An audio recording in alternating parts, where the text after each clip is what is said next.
This is Make It Plain. Make It Plain. MIP With Masamela Matfumo. Mark Thompson. Make It Plain. Get woke.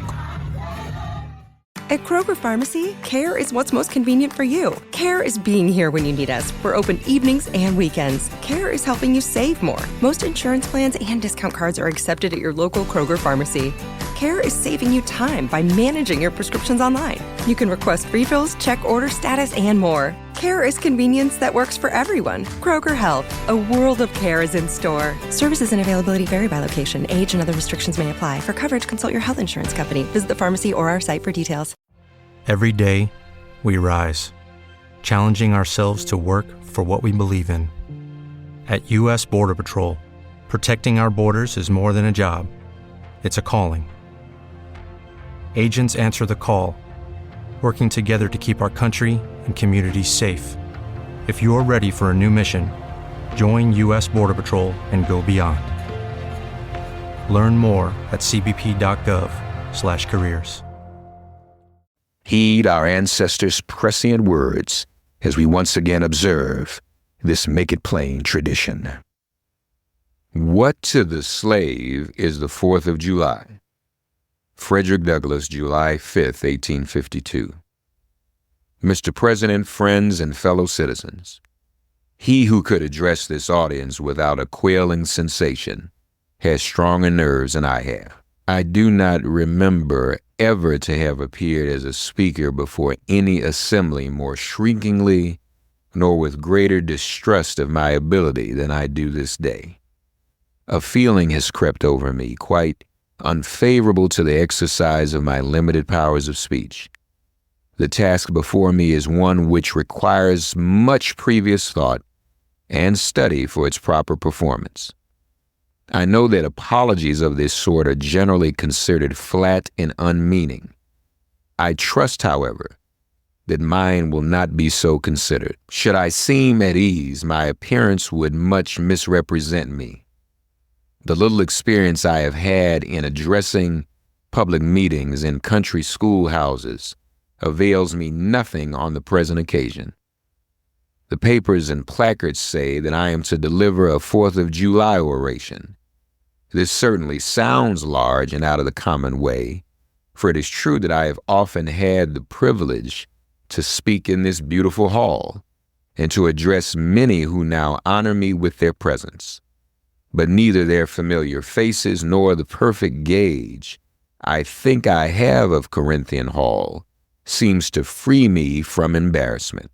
The fact is, ladies and gentlemen, the distance between this platform and the slave plantation from which I escaped is considerable, and the difficulties to be overcome in getting from the latter to the former are by no means slight. That I am here today is to me a matter of astonishment as well as of gratitude. You will not, therefore, be surprised if in what I have to say I evince no elaborate preparation nor grace my speech with any high-sounding exordium.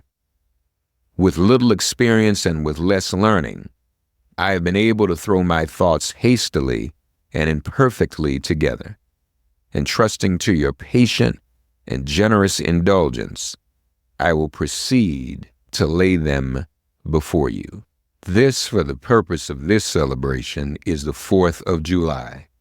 It is the birthday of your national independence and of your political freedom. This, to you, is what the Passover was to the emancipated people of God. It carries your minds back to the day and to the act of your great deliverance, and to the signs and to the wonders associated with that act and that day.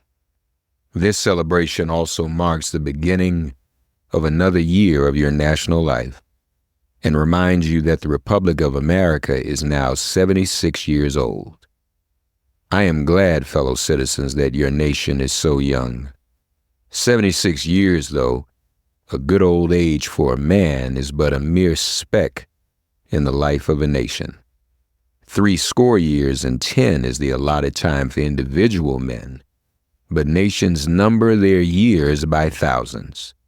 According to this fact, you are even now only in the beginning of your national career, still lingering in the period of childhood. I repeat, I am glad this is so. There is hope in the thought, and hope is much needed under the dark clouds which lower above the horizon. The eye of the reformer is met with angry flashes portending disastrous times, but his heart may well beat lighter at the thought that America is young and that she is still in the impressible stage of her existence. May he not hope that high lessons of wisdom, of justice, and of truth will yet give direction to her destiny? Were the nation older, the patriot's heart might be sadder, and the reformer's brow heavier. Its future might be shrouded in gloom, and the hope of its prophets go out in sorrow. There is consolation in the thought that America is young. Great streams are not easily turned from channels worn deep in the course of ages. They may sometimes rise in quiet and stately majesty and inundate the land, refreshing and fertilizing the earth with their mysterious properties. They may also rise in wrath and fury, and bear away on their angry waves the accumulated wealth of years of toil and hardship. They, however, gradually flow back to the same old channel and flow on as serenely as ever. But while the river may not be turned aside, it may dry up and leave nothing behind but the withered branch and the unsightly rock to howl in the abyss-sweeping wind, the sad tale of departed glory. As with rivers, so with nations. Fellow citizens, I shall not presume to dwell at length on the associations that cluster about this day. The simple story of it is that 76 years ago, the people of this country were British subjects. The style and title of your sovereign people, in which you now glory, was not then born. You were under the British crown. Your fathers esteemed the English government as the home government, and England as the fatherland. This home government, you know, although a considerable distance from your home, did, in the exercise of its parental prerogatives, impose upon its colonial children such restraints, burdens, and limitations as, in its mature judgment, it deemed wise, right, and proper. But your fathers, who had not adopted the fashionable idea of this day, of the infallibility of government and the absolute character of its acts, presumed to differ from the home government in respect to the wisdom and the justice of some of those burdens and restraints.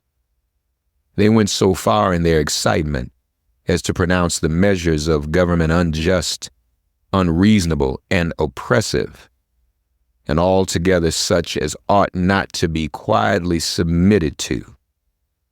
I scarcely need say, fellow citizens, that my opinion of those measures fully accords with that of your fathers. Such a declaration of agreement on my part would not be worth much to anybody. It would certainly prove nothing as to what part I might have taken had I lived during the great controversy of 1776. To say now that America was right and England wrong is exceedingly easy. Everybody can say it. The dastard, not less than the noble brave, can flippantly descant on the tyranny of England towards the American colonies. It is fashionable to do so. But there was a time when to pronounce against England and in favor of the cause of the colonies tried men's souls. They who did so were accounted in their day plotters of mischief, agitators, and rebels, dangerous men. To side with the right against the wrong, with the weak against the strong, and with the oppressed against the oppressor. Here lies the merit and the one which of all others seems unfashionable in our day. The cause of liberty may be stabbed by the men who glory in the deeds of your fathers, but to proceed, feeling themselves harshly and unjustly treated by the home government, your fathers, like men of honesty and men of spirit, earnestly sought redress. They petitioned and remonstrated. They did so in a decorous, respectful, and loyal manner. Their conduct was wholly unexceptionable. This, however, did not answer the purpose. They saw themselves treated with sovereign indifference, coldness, and scorn. Yet they persevered. They were not the men to look back. As the sheet anchor takes a firmer hold when the ship is tossed by the storm, so did the cause of your fathers grow stronger as it breasted the chilling blasts of kingly displeasure. The greatest and best of British statesmen admitted its justice, and the loftiest eloquence of the British Senate came to its support. But with that blindness, which seems to be the unvarying characteristic of tyrants, since Pharaoh and his hosts were drowned in the Red Sea, the British government persisted in the exactions complained of. The madness of this course, we believe, is admitted now even by England, but we fear the lesson is wholly lost on our present ruler.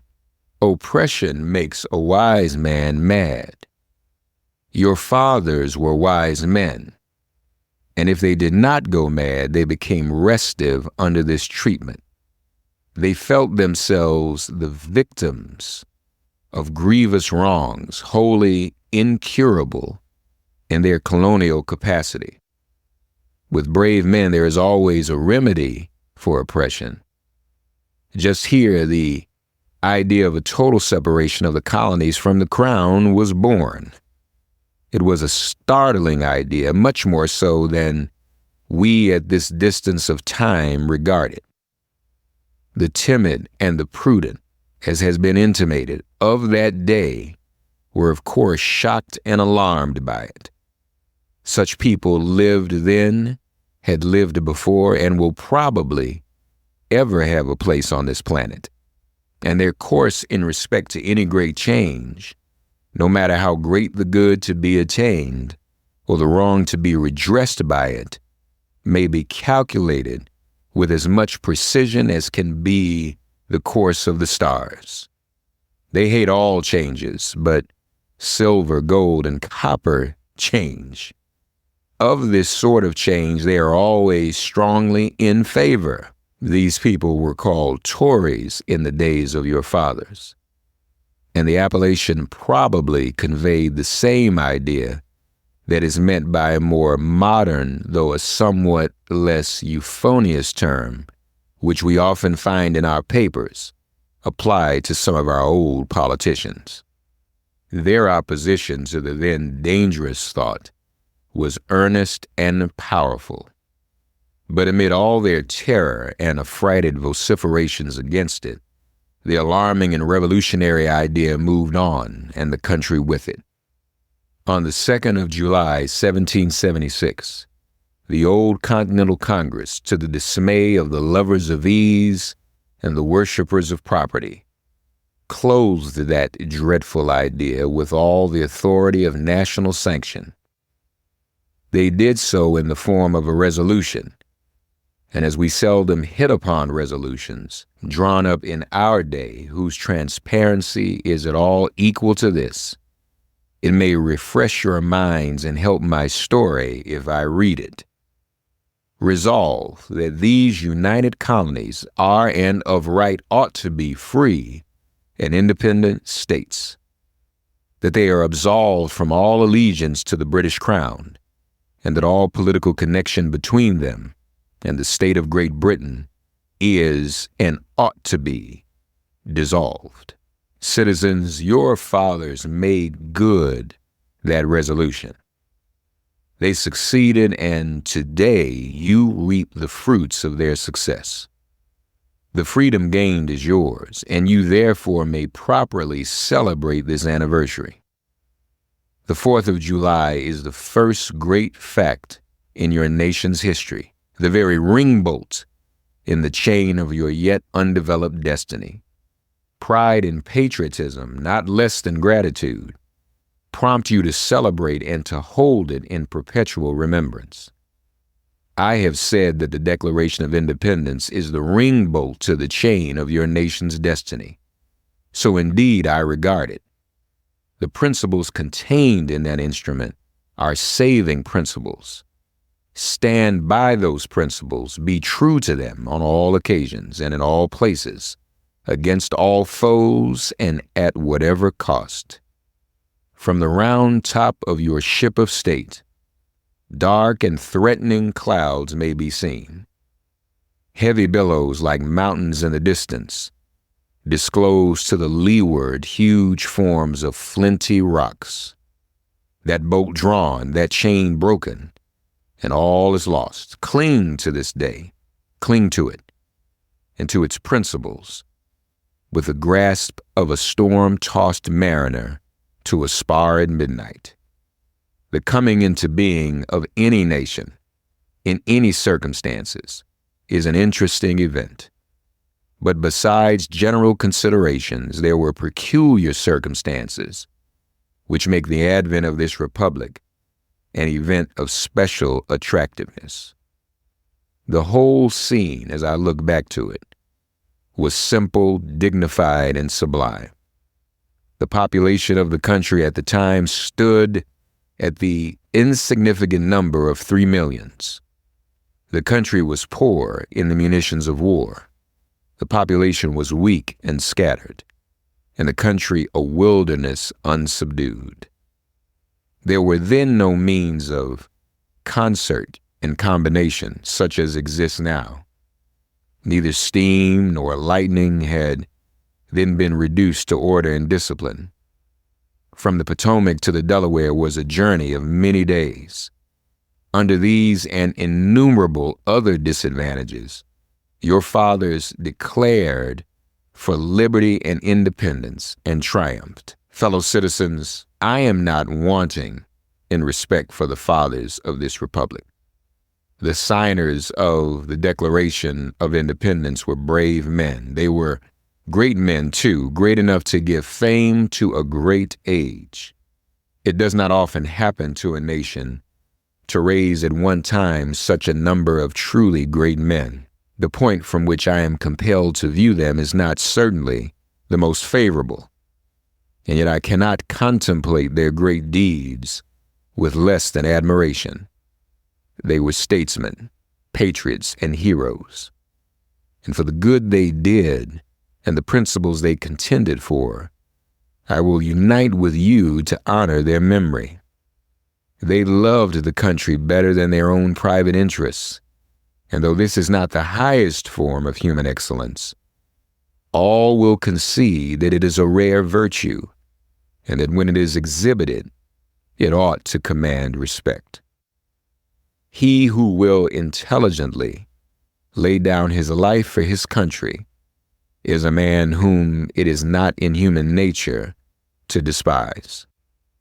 Your fathers staked their lives, their fortunes, and their sacred honor on the cause of their country and their admiration of liberty. They lost sight of all other interests. They were peace men, but they preferred revolution to peaceful submission to bondage. They were quiet men, but they did not shrink from agitating against oppression. They showed forbearance, but that they knew its limits. They believed in order, but not in the order of tyranny. With them, justice, liberty, and humanity were final, not slavery and oppression. You may well cherish the memory of such men. They were great in their day and generation. Their solid manhood stands out the more as we contrast it with these degenerate times. How circumspect, exact, and proportionate were all their movements. How unlike the politicians of an hour. Their statesmanship looked beyond the passing moment and stretched away in strength into the distant future. They seized upon eternal principles and set a glorious example in their defense. Mark them, fully appreciating the hardship to be encountered, firmly believing in the right of their cause, honorably inviting the scrutiny of an onlooking world, reverently appealing to heaven to attest their sincerity, soundly comprehending the solemn responsibility they were about to assume, wisely measuring the terrible odds against them. Your fathers, the fathers of this republic, did most deliberately, under the inspiration of a glorious patriotism and with a sublime faith in the great principles of justice and freedom, lay deep the cornerstone of the national superstructure, which has risen and still rises in grandeur around you. Of this fundamental work, this day is the anniversary. Our eyes are met with demonstrations of joyous enthusiasm. Banners and pennants wave exultingly on the breeze. The din of business, too, is hushed. Even Mammon seems to have quitted his grasp on this day. The ear-piercing fife and the stirring drum unite their accents with the ascending peal of 1,000 church bells.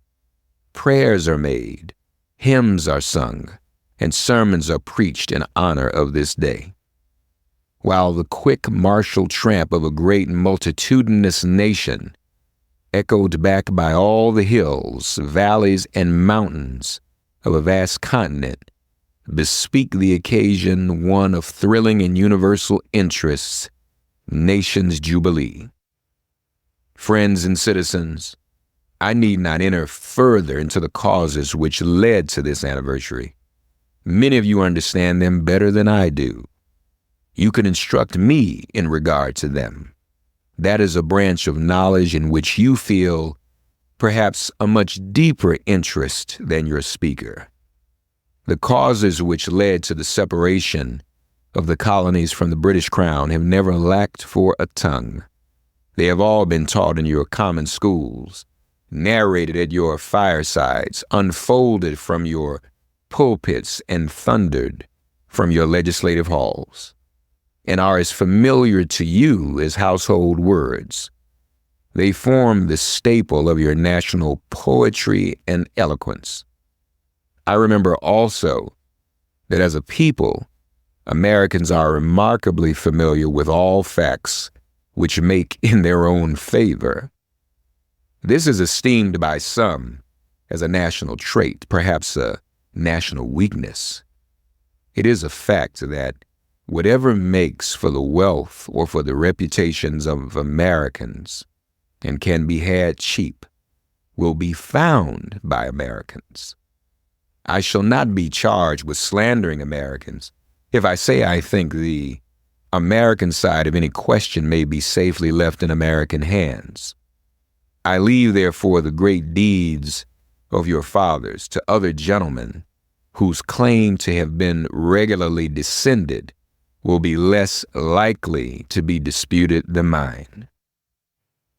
My business, if I have any here today, is with the present. The accepted time with God and His cause is the ever-living now. Trust no future, however pleasant. Let the dead past bury its dead. Act in the living present. Heart within and God overhead. We have to do with the past only as we can make it useful to the present and to the future. To all inspiring motives, to noble deeds which can be gained from the past, we are welcome. But now is the time, the important time. Your fathers have lived, died, and have done their work, and have done much of it well. You live and must die, and you must do your work. You have no right to enjoy a child's share in the labor of your fathers, unless your children are to be blessed by your labors. You have no right to wear out and waste the hard-earned fame of your fathers to cover your indolence. Sidney Smith tells us that men seldom eulogize the wisdom and virtues of their fathers, but to excuse some folly or wickedness of their own. This truth is not a doubtful one. There are illustrations of it near and remote, ancient and modern. It was fashionable hundreds of years ago for the children of Jacob to boast, "We have Abraham to our father," when they had long lost Abraham's faith and spirit. That people contented themselves under the shadow of Abraham's great name, while they repudiated the deeds which made his name great. Need I remind you that a similar thing is being done all over this country today? Need I tell you that the Jews are not the only people who built the tombs of the prophets and garnished the sepulchres of the righteous? Washington could not die till he had broken the chains of his slaves. Yet his monument is built up by the price of human blood, and the traders in the bodies and souls of men shout, "We have Washington to our father." Alas, that it should be so, yet so it is. The evil that men do lives after them. The good is oft interred with their bones. What have I, or those I represent, to do with your national independence? Fellow citizens, pardon me, allow me to ask, why am I called upon to speak here today? What have I, or those I represent, to do with your national independence? Are the great principles of political freedom and of natural justice embodied in that Declaration of Independence extended to us? And am I, therefore, called upon to bring our humble offering to the national altar and to confess the benefits and express devout gratitude for the blessings resulting from your independence to us? Would to God, both for your sakes and ours, that an affirmative answer could be truthfully returned to these questions. Then would my task be light and my burden easy and delightful. For who is there so cold that a nation's sympathy could not warm him? Who so obdurate and dead to the claims of gratitude that would not thankfully acknowledge such priceless benefits? Who so stolid and selfish that would not give his voice to swell the hallelujahs of a nation's jubilee when the chains of servitude had been torn from his limbs? I am not that man. In a case like that, the dumb might eloquently speak and the lame man leap as an hart. But such is not the state of the case. I say it with a sad sense of the disparity between us. I am not included within the pale of this glorious anniversary. Your high independence only reveals the immeasurable distance between us. The blessings in which you this day rejoice are not enjoyed in common. The rich inheritance of justice, liberty, prosperity, and independence bequeathed by your fathers is shared by you, not by me. The sunlight that brought life and healing to you has brought stripes and death to me. This 4th of July is yours, not mine. You may rejoice, I must mourn. To drag a man in fetters into the grand illuminated temple of liberty and call upon him to join you in joyous anthems were inhuman mockery and sacrilegious irony. Do you mean, citizens, to mock me by asking me to speak today? If so, there is a parallel to your conduct.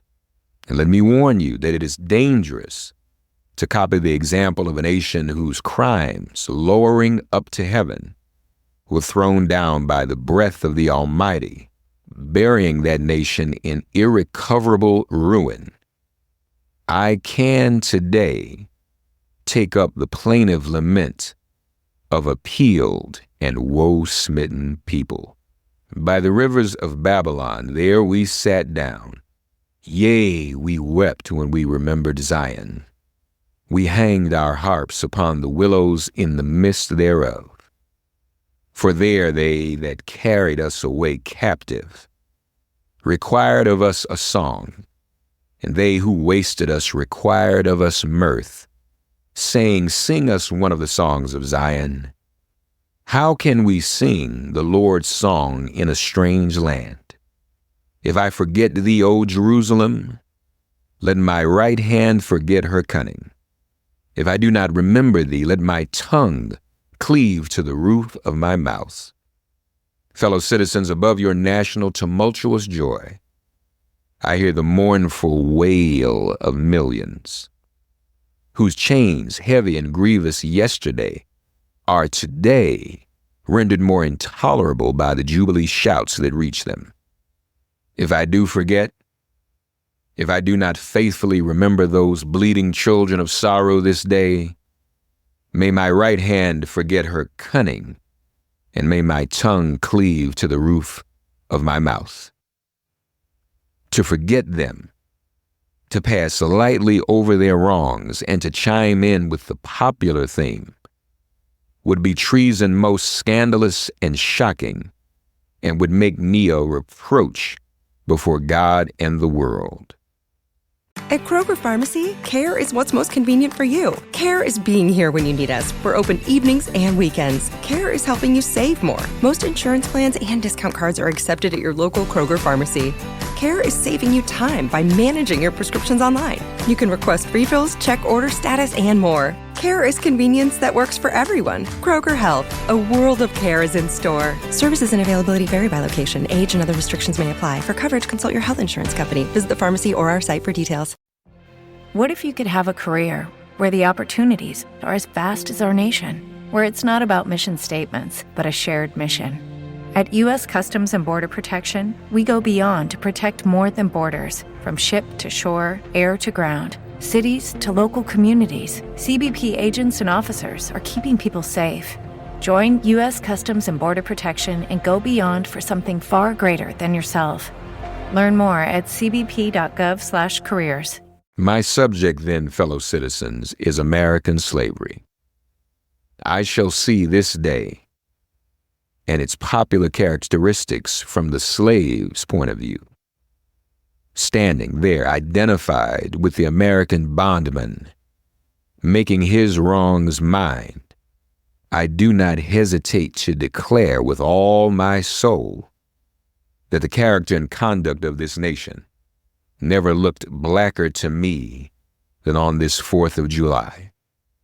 Whether we turn to the declarations of the past or to the professions of the present, the conduct of the nation seems equally hideous and revolting. America is false to the past, false to the present, and solemnly binds herself to be false to the future.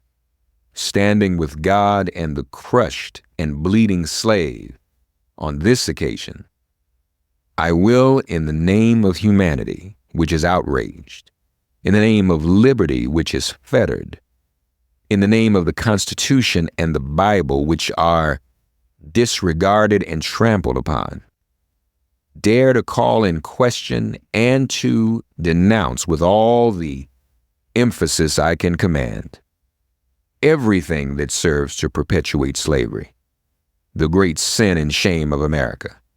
I will not equivocate. I will not excuse. I will use the severest language I can command, and yet not one word shall escape me that any man whose judgment is not blinded by prejudice or who is not at heart a slaveholder shall not confess to be right and just. But I fancy I hear some one of my audience say it is just in this circumstance that you and your brother abolitionists fail to make a favorable impression on the public mind. Would you argue more and denounce less? Would you persuade more and rebuke less? Your cause would be much more likely to succeed. But I submit, where all is plain, there is nothing to be argued. What point in the anti-slavery creed would you have me argue? On what branch of the subject do the people of this country need light? Must I undertake to prove that the slave is a man? That point is conceded already. Nobody doubts it. The slaveholders themselves acknowledge it in the enactment of laws for their government. They acknowledge it when they punish disobedience on the part of the slave. There are 72 crimes in the state of Virginia, which, if committed by a black man, no matter how ignorant he be, subject him to the punishment of death, while only 2 of the same crimes will subject a white man to the like punishment. What is this but the acknowledgement that the slave is a moral, intellectual, and responsible being? The manhood of the slave is conceded. It is admitted in the fact that Southern statute books are covered with enactments forbidding, under severe fines and penalties, the teaching of the slave to read or to write. When you can point to any such laws in reference to the beasts of the field, then I may consent to argue the manhood of the slave. When the dogs in your streets, when the fowls of the air, when the cattle on your hills, when the fish of the sea, and the reptiles that crawl shall be unable to distinguish the slave from a brute, there will I argue with you that the slave is a man. For the present, it is enough to affirm the equal manhood of the Negro race. Is it not astonishing that while we are plowing, planting, and reaping, using all kinds of mechanical tools, erecting houses, constructing bridges, building ships, working in metals of brass, iron, copper, silver, and gold, that while we are reading, writing, and ciphering, acting as clerks, merchants, and secretaries, having among us lawyers, doctors, ministers, poets, authors, editors, orators, and teachers, that while we are engaged in all manner of enterprises common to other men, digging gold in California, capturing the whale in the Pacific, feeding sheep and cattle on the hillside, living, moving, acting, thinking, planning, living in families as husbands, wives, and children, and above all confessing and worshiping the Christian's God, and looking hopefully for life and immortality beyond the grave, we are called upon to prove that we are men. Would you have me argue that man is entitled to liberty, that he is the rightful owner of his own body? You have already declared it. Must I argue the wrongfulness of slavery? Is that a question for Republicans? Is it to be settled by the rules of logic and argumentation as a matter beset with great difficulty, involving a doubtful application of the principle of justice hard to be understood? How should I look to today, in the presence of Americans, dividing and subdividing a discourse to show that men have a natural right to freedom, speaking of it relatively and positively, negatively and affirmatively? To do so would be to make myself ridiculous and to offer an insult to your understanding. There is not a man beneath the canopy of heaven that does not know that slavery is wrong for him.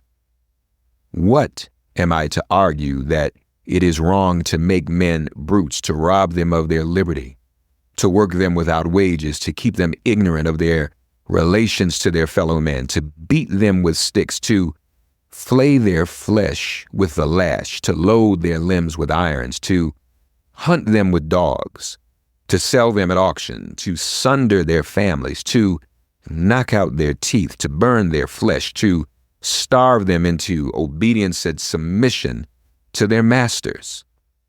Must I argue that a system thus marked with blood and stained with pollution is wrong? No, I will not. I have better employments for my time and strength than such arguments would imply. What, then, remains to be argued? Is it that slavery is not divine, that God did not establish it, that our doctors of divinity are mistaken? There's blasphemy in the thought. That which is inhuman cannot be divine. Who can reason on such a proposition? They that can may, I cannot. The time for such argument is past. At a time like this, scorching irony, not convincing argument, is needed. Oh, had I the ability, and could I reach the nation's ear, I would today pour out a fiery stream of biting ridicule, blasting reproach, withering sarcasm, and stern rebuke. For it is not light that is needed, but fire. It is not the gentle shower, but thunder. We need the storm, the whirlwind, and the earthquake. The feeling of the nation must be quickened. The conscience of the nation must be roused. The propriety of the nation must be startled. The hypocrisy of the nation must be exposed.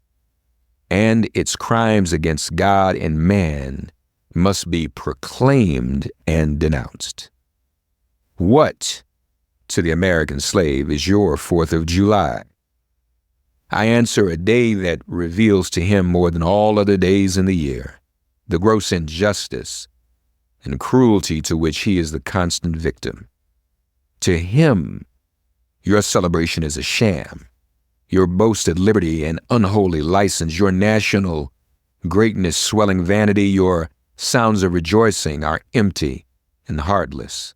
Your denunciations of tyrants, brass-fronted impudence, your shouts of liberty and equality, hollow mockery, your prayers and hymns, your sermons and thanksgivings, with all your religious parade and solemnity, are to him mere bombast, fraud, deception, impiety, and hypocrisy. A thin veil to cover up crimes which would disgrace a nation of savages. There is not a nation on the earth guilty of practices more shocking and bloody than are the people of these United States at this very hour. Go where you may, search where you will, roam through all the monarchies and despotisms of the old world. Travel through South America, search out every abuse, and when you have found the last, lay your facts by the side of the everyday practices of this nation, and you will say with me that for revolting barbarity and shameless hypocrisy, America reigns without a rival.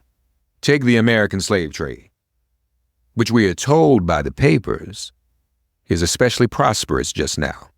Ex-Senator Benton tells us that the price of men was never higher than now. He mentions the fact to show that slavery is in no danger. This trade is one of the peculiarities of American institutions. It is carried on in all the large towns and cities in one half of this confederacy, and millions are pocketed every year by dealers in this horrid traffic. In several states, this trade is a chief source of wealth. It is called, in contradistinction to the foreign slave trade, the internal slave trade. It is probably called so, too, in order to divert it from the horror with which the foreign slave trade is contemplated. That trade has long since been denounced by this government as piracy. It has been denounced with burning words from the high places of the nation as an execrable traffic. To arrest it, to put an end to it, this nation keeps a squadron at immense cost on the coast of Africa. Everywhere in this country, it is safe to speak of this foreign slave trade as a most inhuman traffic, opposed alike to the laws of God and of man. The duty to extirpate it and destroy it is admitted even by our doctors of divinity. In order to put an end to it, some of these last have consented that their colored brethren, nominally free, should leave this country and establish themselves on the western coast of Africa. It is, however, a notable fact that while so much execration is poured out by Americans upon those engaged in the foreign slave trade, the men engaged in the slave trade between the states pass without condemnation, and their business is deemed honorable. Behold the practical operation of this internal slave trade, the American slave trade, sustained by American politics and American religion. Here you will see men and women reared like swine for the market. You know what is a swine drover? I will show you a man drover. They inhabit all our southern states. They perambulate the country and crowd the highways of the nation with droves of human stock. You will see one of these human flesh jobbers, armed with pistol, whip, and bowie knife, driving a company of 100 men, women, and children from the Potomac to the slave market at New Orleans. These wretched people are to be sold singly or in lots to suit purchasers. They are food for the cotton field and the deadly sugar mill. Mark the sad procession as it moves wearily along, and the inhuman wretch who drives them. Hear his savage yells and his blood-chilling oaths as he hurries on his affrighted captives. There see the old man, with locks thinned and gray. Cast one glance, if you please, upon that young mother whose shoulders are bare to the scorching sun, her briny tears falling on the brow of the babe in her arms. See, too, that girl of 13 weeping, yes, weeping, as she thinks of the mother from whom she has been torn. The drove moves tardily. Heat and sorrow have nearly consumed their strength. Suddenly you hear a quick snap, like the discharge of a rifle. The fetters clank, and the chain rattles simultaneously. Your ears are saluted with a scream that seems to have torn its way to the center of your soul. The crack you heard was the sound of the slave whip. The scream you heard was from the woman you saw with the babe. Her speed had faltered under the weight of her child and her chains. That gash on her shoulder tells her to move on. Follow the drove to New Orleans. Attend the auction. See men examined like horses. See the forms of women rudely and brutally exposed to the shocking gaze of American slave buyers. See this drove sold and separated forever, and never forget the deep, sad sobs that arose from that scattered multitude. Tell me, citizens, where, under the sun, you can witness a spectacle more fiendish and shocking. Yet this is but a glance at the American slave trade as it exists at this moment in the ruling part of the United States. I was born amid such sights and scenes. To me, the American slave trade is a terrible reality. When a child, my soul was often pierced with a sense of its horrors. I lived on Philpott Street, Fells Point, Baltimore, and have watched from the wharves the slave ships in the basin anchored from the shore with their cargoes of human flesh, waiting for favorable winds to waft them down the Chesapeake. There was at that time a grand slave mart kept at the head of Pratt Street by Austin Woolfolk.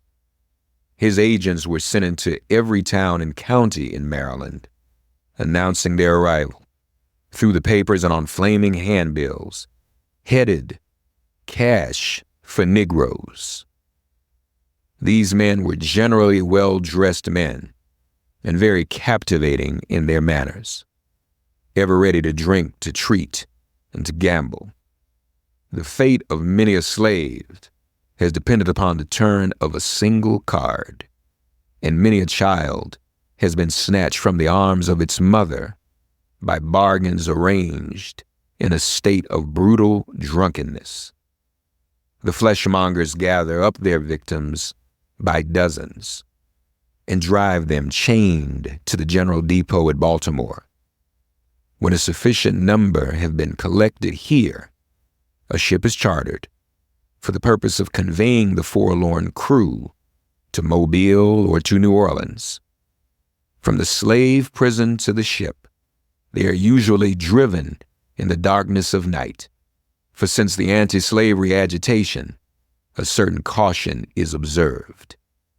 In the deep, still darkness of midnight, I have been often aroused by the dead, heavy footsteps and the piteous cries of the chained gangs that passed our door.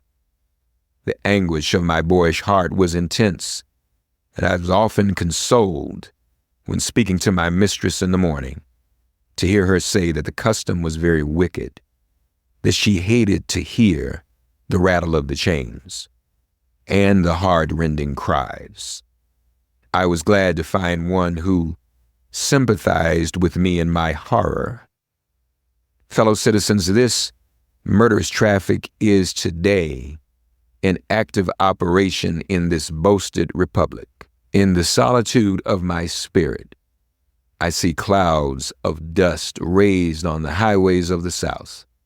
I see the bleeding footsteps. I hear the doleful wail of fettered humanity on the way to the slave markets, where the victims are to be sold like horses, sheep, and swine, knocked off to the highest bidder. There I see the tenderest ties ruthlessly broken to gratify the lust, caprice, and rapacity of the buyers and sellers of men. My soul sickens at the sight. Is this the land your fathers loved, the freedom which they toiled to win? Is this the earth whereon they moved? Are these the graves they slumber in? But a still more inhuman, disgraceful, and scandalous state of things remains to be presented. By an act of the American Congress, not yet 2 years old, slavery has been nationalized in its most horrible and revolting form. By that act, Mason and Dixon's line has been obliterated. New York has become as Virginia, and the power to hold, hunt, and sell men, women, and children as slaves remains no longer a mere state institution, but is now an institution of the whole United States. The power is coextensive with the Star-Spangled Banner and American Christianity. Where these go, may also go the merciless slave hunter. Where these are, man is not sacred. He is a bird for the sportsman's gun. By that most foul and fiendish of all human decrees, the liberty and person of every man are put in peril. Your broad Republican domain is hunting ground for men, not for thieves and robbers, enemies of society merely, but for men guilty of no crime. Your lawmakers have commanded all good citizens to engage in this hellish sport. Your president, your secretary of state, your lords, nobles, and ecclesiastics enforce as a duty you owe to your free and glorious country and to your God that you do this accursed thing. Not fewer than 40 Americans have within the past 2 years been hunted down and without a moment's warning hurried away in chains and consigned to slavery and excruciating torture. Some of these have had wives and children dependent on them for bread, but of this no account was made. The right of the hunter to his prey stands superior to the right of marriage and to all rights in this republic, the rights of God included. For black men, there are neither law, justice, humanity, nor religion. The fugitive slave law makes mercy to them a crime and bribes the judge who tries them. An American judge gets $10 for every victim he consigns to slavery, and $5 when he fails to do so. The oath of any two villains is sufficient under this hell-black enactment to send the most pious and exemplary black man into the remorseless jaws of slavery. His own testimony is nothing. He can bring no witnesses for himself. The minister of American justice is bound by the law to hear but one side, and that side is the side of the oppressor. Let this damning fact be perpetually told. Let it be thundered around the world that in tyrant-killing, king-hating, people-loving, democratic Christian America, the seats of justice are filled with justices who their offices under an open and palpable bribe and are bound in deciding in the case of a man's liberty, hear only his accusers. In glaring violation of justice, in shameless disregard of the forms of administering law, in cunning arrangement to entrap the defenseless, and in diabolical intent, this fugitive slave law stands alone in the annals of tyrannical legislation. I doubt if there be another nation on the globe having the brass and the baseness to put such a law on the statute book. If any man in this assembly thinks differently from me in this matter and feels able to disprove my statements, I will gladly confront him in any suitable time and place he may select. I take this law to be one of the grossest infringements of Christian liberty, and if the churches and ministers of our country were not stupidly blind or most wickedly indifferent, they too would so regard it.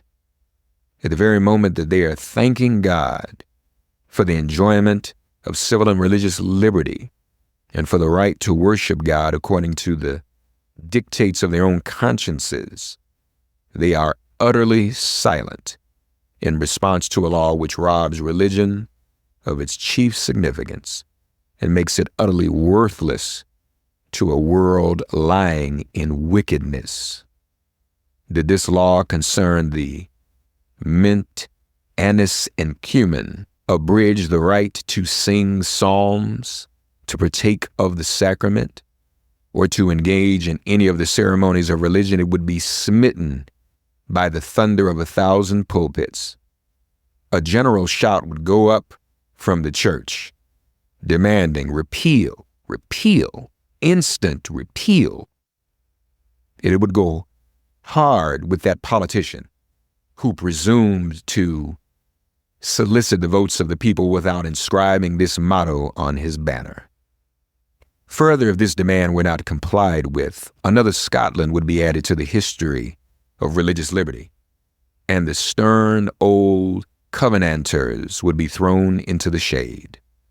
A John Knox would be seen at every church door and heard from every pulpit, and Fillmore would have no more quarter than was shown by Knox to the beautiful but treacherous Queen Mary of Scotland. The fact that the church of our country, with fractional exceptions, does not esteem the fugitive slave law as a declaration of war against religious liberty implies that the church regards religion simply as a form of worship, an empty ceremony, and not a vital principle requiring active benevolence, justice, love, and goodwill towards man. It esteems sacrifice above mercy, psalm singing above right doing, solemn meetings above practical righteousness, a worship that can be conducted by persons who refuse to give shelter to the houseless, to give bread to the hungry, clothing to the naked, and who enjoin obedience to a law forbidding these acts of mercy, is a curse, not a blessing to mankind.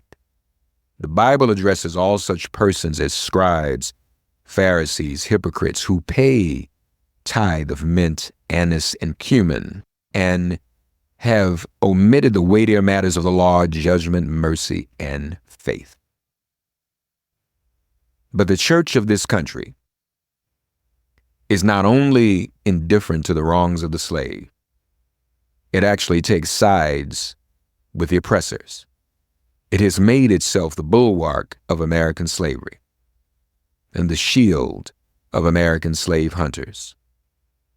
Many of its most eloquent divines, who stand as the very lights of the church, have shamelessly given the sanction of religion and the Bible to the whole slave system. They have taught that man may properly be a slave, that the relation of master and slave is ordained of God, that to send back an escaped bondman to his master is clearly the duty of all of the followers of the Lord Jesus Christ. And this horrible blasphemy is palmed off upon the world for Christianity. For my part, I would say, welcome infidelity, welcome atheism, welcome anything in preference to the gospel as preached by those divines.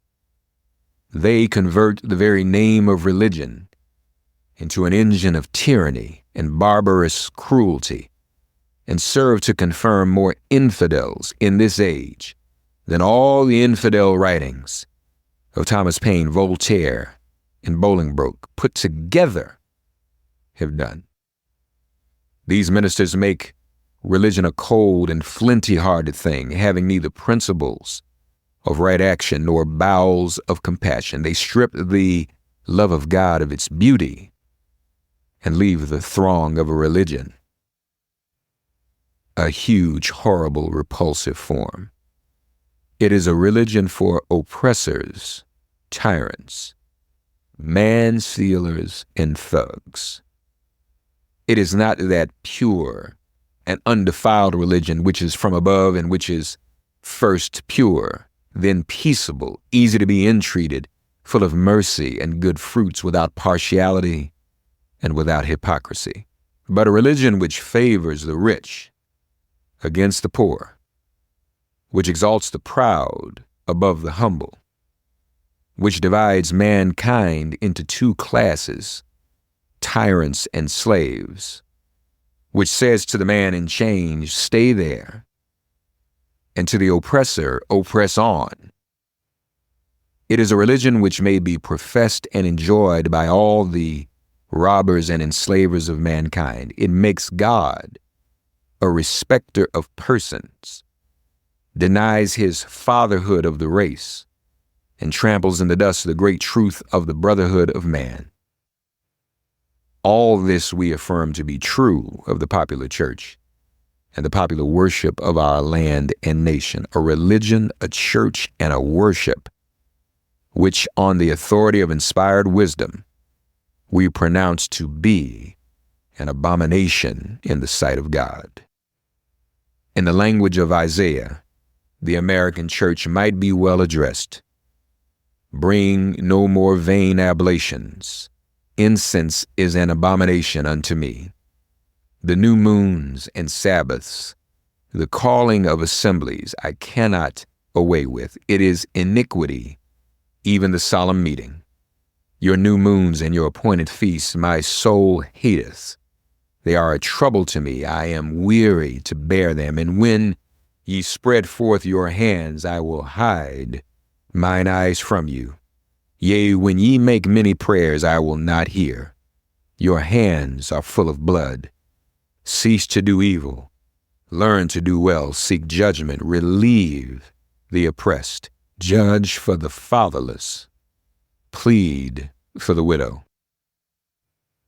The American church is guilty when viewed in connection with what it is doing to uphold slavery, but it is superlatively guilty when viewed in connection with its ability to abolish slavery.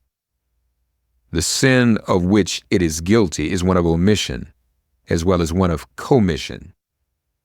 Albert Barnes but uttered what the common sense of every man at all observant of the actual state of the case will receive as truth, when he declared that there is no power out of the church that could sustain slavery an hour if it were not sustained in it.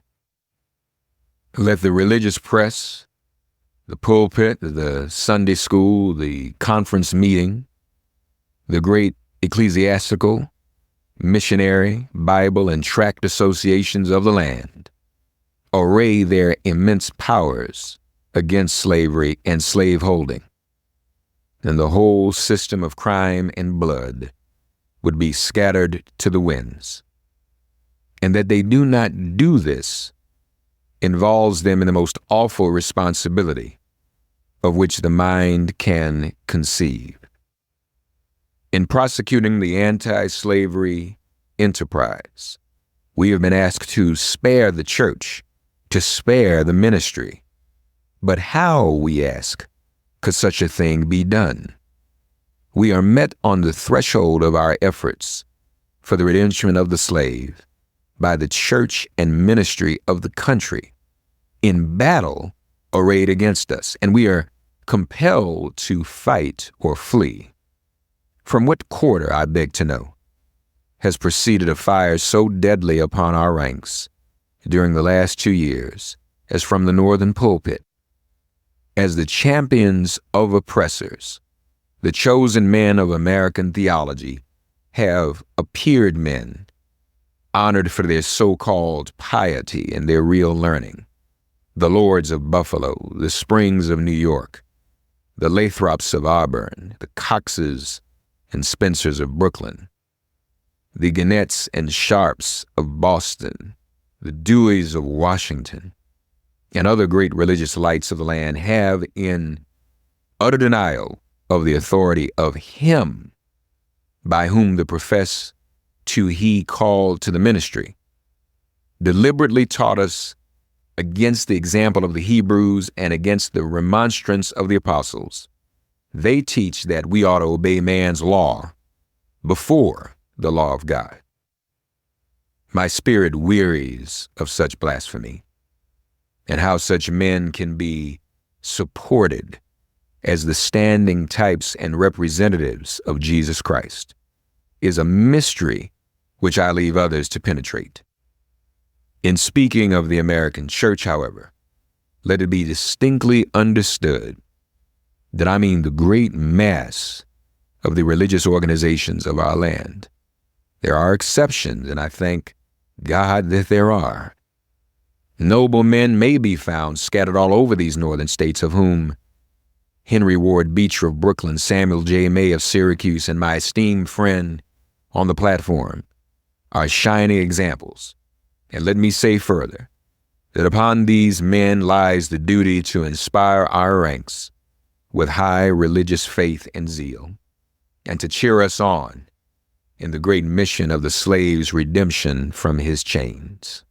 One is struck with the difference between the attitude of the American church toward the anti-slavery movement and that occupied by the churches in England towards a similar movement in that country. There, the church, true to its mission of ameliorating, elevating, and improving the condition of mankind, came forward promptly, bound up the wounds of the West Indian slave, and restored him to his liberty. There, the question of emancipation was a highly religious question. It was demanded in the name of humanity and according to the law of the living God. The Sharps, the Clarksons, the Wilberforces, the Buxtons, and Burchells and the Nibbs were alike famous for their piety and for their philanthropy. The anti-slavery movement there was not an anti-church movement, for the reason that the church took its full share in prosecuting that movement. And the anti-slavery movement in this country will cease to be an anti-church movement when the church of this country shall assume a favorable instead of a hostile position towards that movement. Americans, your Republican politics, not less than your Republican religion, are flagrantly inconsistent. You boast of your love of liberty, your superior civilization, and your pure Christianity, while the whole political power of this nation, as embodied in the two great political parties, is solemnly pledged to support and perpetuate the enslavement of 3 million of your countrymen.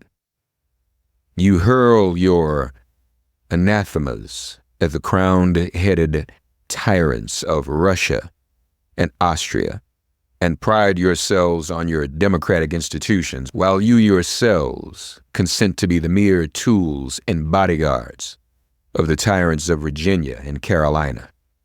You invite to your shores fugitives of oppression from abroad, honor them with banquets, greet them with ovations, cheer them, toast them, salute them, protect them, and pour out your money to them like water. But the fugitives from your own land, you advertise, hunt, arrest, shoot, and kill. You glory in your refinement and your universal education, yet you maintain a system as barbarous and dreadful as ever stained the character of a nation. A system begun in avarice, supported in pride, and perpetuated in cruelty. You shed tears over fallen Hungary, and make the sad story of her wrongs the theme of your poets, statesmen, and orators, till your gallant sons are ready to fly to arms to vindicate her cause against her oppressors. But in regard to the 10,000 wrongs of the American slave, you would enforce the strictest silence and would hail him as an enemy of the nation who dares to make those wrongs the subject of public discourse. You are all on fire at the mention of liberty for France or for Ireland, but are as cold as an iceberg at the thought of liberty for the enslaved of America. You discourse eloquently on the dignity of labor, yet you sustain a system which, in its very essence, casts a stigma upon labor. You can bear your bosom to the storm of British artillery to throw off a 3-penny tax on tea, and yet wring the last hard-earned farthing from the grasp of the black laborers of your country. You profess to believe that of one blood God made all nations of men to dwell on the face of all the earth, and hath commanded all men everywhere to love one another, yet you notoriously hate and glory in your hatred all men whose skins are not colored like your own. You declare before the world, and are understood by the world to declare that you hold these truths to be self-evident, that all men are created equal and are endowed by their Creator with certain inalienable rights, and that among these are life, liberty, and the pursuit of happiness, and yet you hold securely in a bondage which, according to your own Thomas Jefferson, is worse than ages of that which your fathers rose in a rebellion to oppose. A seventh part of the inhabitants of your country. Fellow citizens, I will not enlarge further on your national inconsistencies. The existence of slavery in this country brands your republicanism as a sham, your humanity as a base pretense, and your Christianity as a lie. It destroys your moral power abroad. It corrupts your politicians at home. It saps the foundation of religion. It makes your name a hissing and a byword to a mocking earth. It is the antagonistic force in your government, the only thing that seriously disturbs and endangers your union.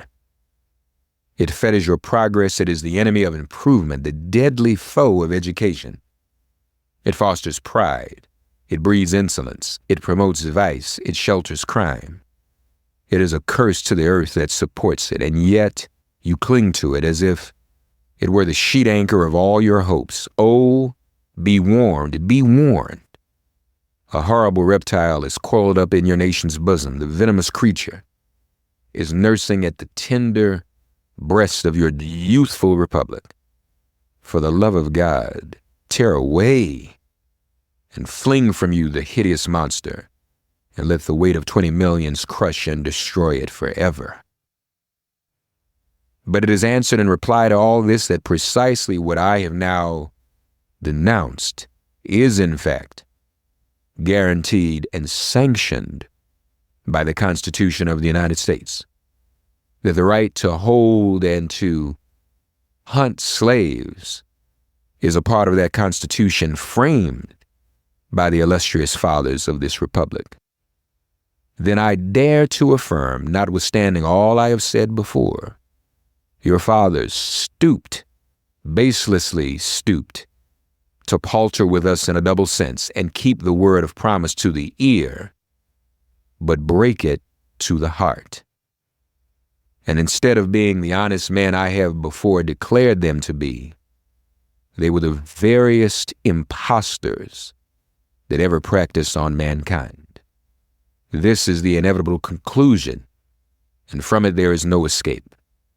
But I differ from those who charge this baseness on the framers of the Constitution of the United States. It is a slander upon their memory, at least so I believe.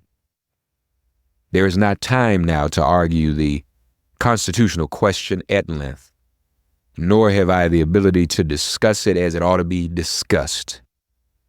The subject has been handled with masterly power by Lysander Spooner, Esquire, by William Goodell, by Samuel E. Sewell, Esquire, and last, though not least, by Garrett Smith, Esquire. These gentlemen have, as I think, fully and clearly vindicated the Constitution from any design to support slavery for an hour. Fellow citizens, there is no matter in respect to which the people of the North have allowed themselves to be so ruinously imposed upon as that of the pro-slavery character of the Constitution. In that instrument, I hold there is neither warrant, license, nor sanction of the hateful thing. But interpreted as it ought to be interpreted, the Constitution is a glorious liberty document. Read its preamble. Consider its purposes. Is slavery among them? Is it at the gateway, or is it in the temple? It is neither. While I do not intend to argue this question on this present occasion, let me ask if it be not somewhat singular that if the Constitution were intended to be, by its framers and adopters, a slave-holding instrument, why neither slavery, slaveholding, nor slave can anywhere be found in it. What would be thought of an instrument legally drawn up, for the purpose of entitling the city of Rochester here to a tract of land in which no mention of land was made? Now, there are certain rules of interpretation for the proper understanding of all legal instruments.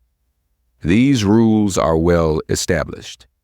They are plain, common sense rules, such as you and I and all of us can understand and apply without having passed years in the study of law. I scout the idea that the question of the constitutionality or unconstitutionality of slavery is not a question for the people. I hold that every American citizen has a right to form an opinion of the Constitution and to propagate that opinion and to use all honorable means to make his opinion the prevailing one. Without this right, the liberty of an American citizen would be as insecure as that of a Frenchman. Ex-Vice President Dallas tells us that the Constitution is an object to which no American mind can be too attentive, and no American heart too devoted.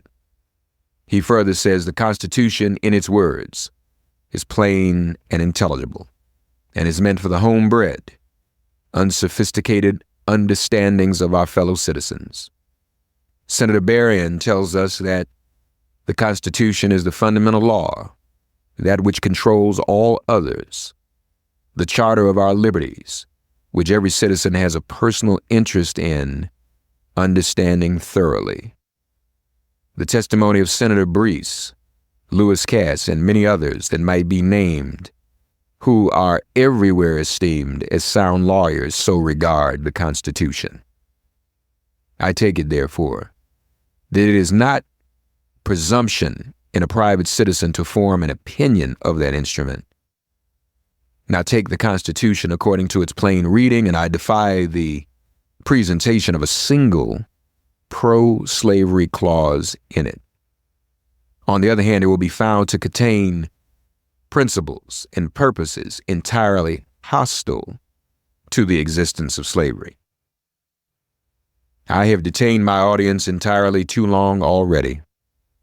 At some future period, I will gladly avail myself of an opportunity to give this subject a full and fair discussion.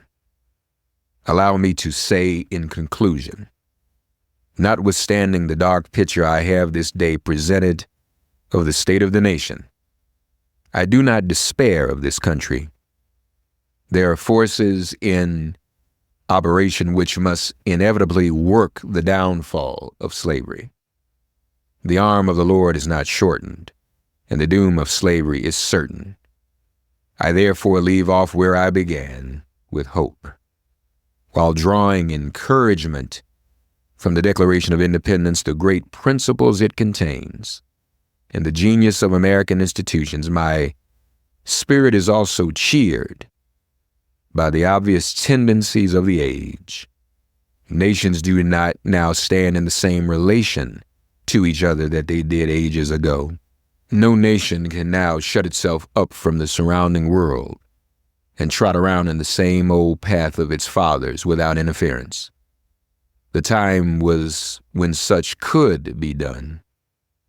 Long-established customs of hurtful character could formerly fence themselves in and do their evil work with social impunity. Knowledge was then confined and enjoyed by the privileged few, and the multitude walked in on mental darkness. But a change has now come over the affairs of mankind. Walled cities and empires have become unfashionable. The arm of commerce has borne away the gates of the strong city. Intelligence is penetrating the darkest corners of the globe. It makes its pathway over and under the sea, as well as on the earth. Wind, steam, and lightning are its chartered agents. Oceans no longer divide, but link nations together. From Boston to London is now a holiday excursion. Space is comparatively annihilated. Thoughts expressed on one side of the Atlantic are distinctly heard on the other. The far-off and almost fabulous Pacific rolls in grandeur at our feet. The celestial empire, the mystery of ages, is being solved. The fiat of the Almighty, let there be light, has not yet spent its force. No abuse, no outrage, whether in taste, sport, or avarice, can now hide itself from the all-pervading light. The iron shoe and crippled foot of China must be seen in contrast with nature. Africa must rise and put on her yet unwoven garment. Ethiopia shall stretch out her hand unto God. In the fervid aspirations of William Lloyd Garrison, I say, and let every heart join in saying it, Godspeed the year of Jubilee, the wide world over, when from their galling chains set free, the oppressed shall vilely bend the knee. and wear the yoke of tyranny like brutes no more. That year will come, and freedom's reign, to man his plundered rights again restore. Godspeed the day when human blood shall cease to flow, and every clime be understood, the claims of human brotherhood, and each return for evil good, not blow for blow. That day will come, all feuds to end, and change into a faithful friend each foe.